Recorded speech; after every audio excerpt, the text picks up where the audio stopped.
तारीख 28 अक्टूबर और एनडीए की बैठक पटना से लेकर दिल्ली तक। जिनको भी सियासत में दिलचस्पी है, सबकी नज़र थी इस बैठक पर कि इस बैठक में होगा क्या। क्या नीतीश कुमार कोई नया फरमान जारी करेंगे, बीजेपी को अल्टीमेटम देंगे, कुछ नेताओं को फटकार लगेगी, आखिर होगा क्या 28 तारीख वाली बैठक में। तो बैठक शुरू है और बैठक में ढेर सारी बातें हुई है। तो जैसे ही ये बैठक शुरू हुई, नेताओं के बीच तरह तरह की चर्चाएं शुरू हो गई। क्या नीतीश कुमार गुस्से में थे इस बैठक में? कुछ लोगों के प्रति नाराजगी थी और खासकर जो भाजपा ने अपना नया एजेंडा शुरू किया है बिहार में, उसको लेकर कुछ अनकंफर्टेबल थे नीतीश कुमार। इन तमाम चीज़ों पर हम बात करेंगे, लेकिन सबसे बड़ी बात और सबसे अहम बात यह है कि एक इशारा, एक सिग्नल बिहार में अर्ली इलेक्शन का इस बैठक में मिला है।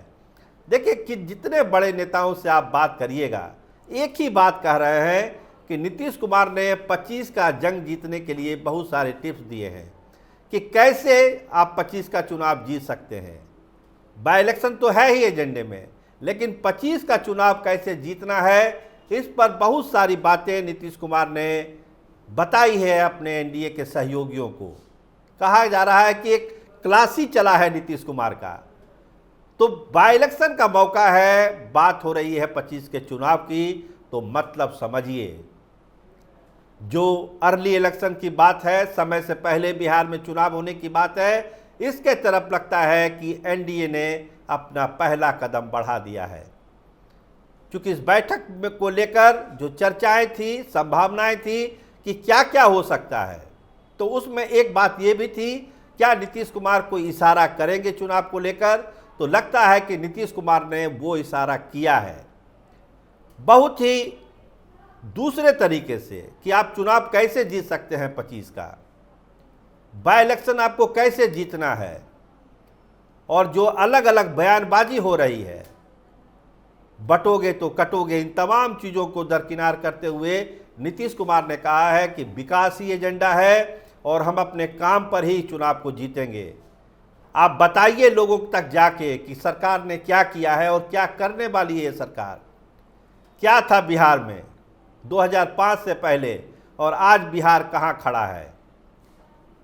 सरकार की तमाम योजनाओं को गांव में, ब्लॉक में, प्रखंड में जाकर बताने का एक मैसेज नीतीश कुमार ने दिया है। तो 25 के चुनाव के लिए ये पहला इशारा नीतीश कुमार का है। जो बात कही जा रही थी कि दिल्ली के चुनाव के साथ ये चुनाव हो सकता है, तो अब इसके आसार बढ़ गए हैं कि हो सकता है कि नीतीश कुमार ये चुनाव करा लें। क्योंकि जो बॉडी लैंग्वेज था नीतीश कुमार का बैठक में, जो बोलने का उनका तरीका था और जो मैसेज वो डिलीवर करने वाले थे, वो यही था कि चुनाव हो सकते हैं, चुनाव हो सकते हैं, अर्ली चुनाव हो सकते हैं। ये एक ट्रांसलेशन उनके बात से लोगों ने निकालना शुरू किया है। क्योंकि तमाम बातें, फोकस उन्होंने 25 के चुनाव को दिया कि बहुत ही अहम चुनाव है और आप सबको, हमको मिलकर, एनडीए को मिलकर इस चुनाव को जीतना है और बम्पर तरीके से जीतना है। पिछले सारे रिकॉर्ड को ध्वस्त करना है और एक नया इतिहास बिहार के लिए लिखना है।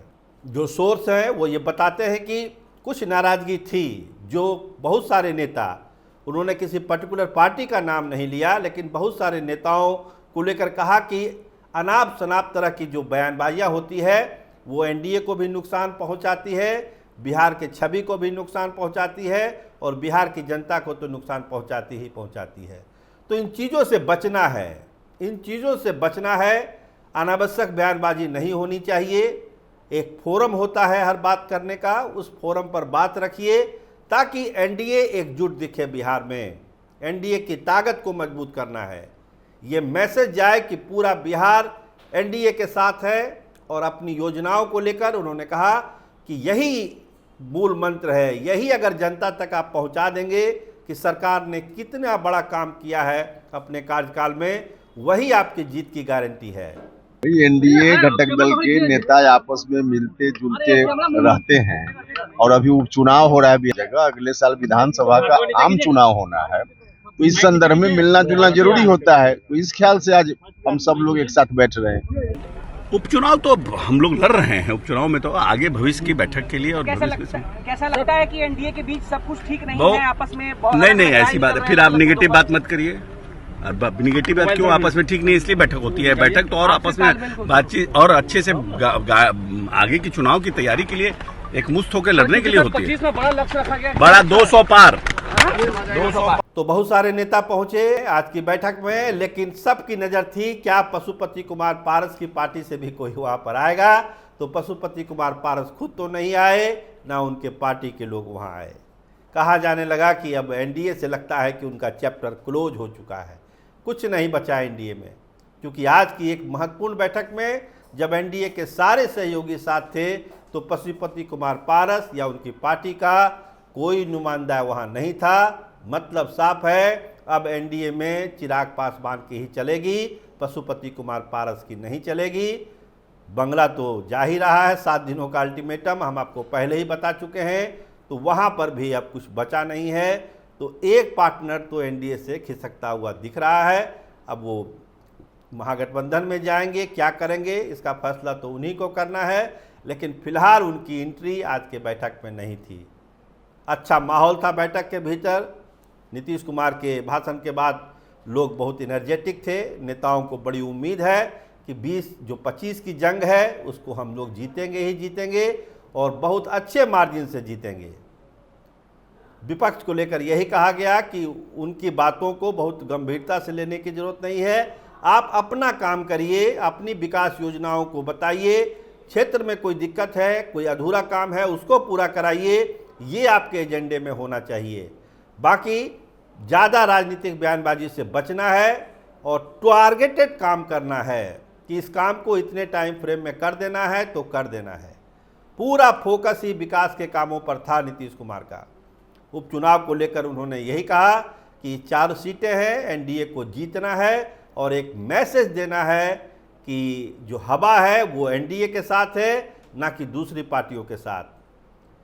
सभी क्षेत्रों में जो चुनौतियां हैं ये भी डिस्कस हुई और कैसे इस चुनौतियों को सामना करना है इस पर भी विस्तार से बात हुई। और ये तय किया गया कि सभी नेता, एनडीए के सभी नेता सभी क्षेत्रों में जाएंगे, लोगों से बात करेंगे, समस्याएं पूछेंगे और उनको ये भरोसा दिलाएंगे कि एनडीए ही आपका कल्याण कर सकती है। जो नए लोग हैं, जो पुराने लोग हैं, जिन पर आप भरोसा करते आए हैं, उनका भरोसा आपको क्या मिला आप देख लीजिए। एनडीए पर भरोसा करिए और एनडीए के सारे कैंडिडेट को जिताइए। यही एक मैसेज लेके सारे नेताओं को जाना है उपचुनाव में। तो 13 को तो वोटिंग है ही, लेकिन फोकस जो मैं बार बार कर रहा हूँ 25 के चुनाव पर ही था कि 25 का चुनाव बहुत महत्वपूर्ण है, उसको जीतना है, बड़े अंतर से जीतना है, कहीं दिक्कत ना रह जाए इसका पूरा ख्याल रखना है, अनावश्यक बयानबाजी से बचना है। और जो भाजपा की लाइन है उग्र हिंदुत्व वाली, उस पर भी अप्रत्यक्ष तरीके से नीतीश कुमार ने कह दिया कि अनावश्यक बयानबाजी से माहौल खराब होता है, लोग हमसे दूर जाते हैं, बेहतर होगा कि उस तरह की बयानबाजी ना हो। तो समझदार के लिए इशारा काफ़ी है। भाजपा नेता जरूर समझ गए होंगे कि नीतीश कुमार का इशारा किस ओर है। तो एक अच्छी बैठक एनडीए के लिए आज हुई है और उस बैठक का लब्बो-लुबाब अगर एक लाइन में आप समझना चाहते हैं कि 25 की जंग के लिए तैयार हो जाइए। समय नहीं है, 25 की जंग है और इसको मजबूती से जीतना है। यही एक संदेशा आज के बैठक से गया और पशुपति कुमार पारस का लगता है कि चैप्टर फाइनली एनडीए में आज क्लोज हो गया। 2 बड़ी बातें आज की बैठक को लेकर और इसी पर पूरा सियासी चक्रव्यूह आज घूमेगा पूरे पटना में, चाहे वो सत्ता का कॉरिडोर हो या दूसरी बातें हो। तो इसी का मंथन होगा कि आखिर जो बातें हुई है वो एनडीए को कितना फ़ायदा पहुंचाएगी और भाजपा के नेता जो इधर उधर बोलते हैं क्या वो अपनी इस बयानबाजी पर विराम देते हैं या नहीं, या भाजपा अपनी उग्र हिंदुत्व की लाइन को जारी रखेगी। इस पर बहुत कुछ बिहार की सियासत डिपेंड करेगी।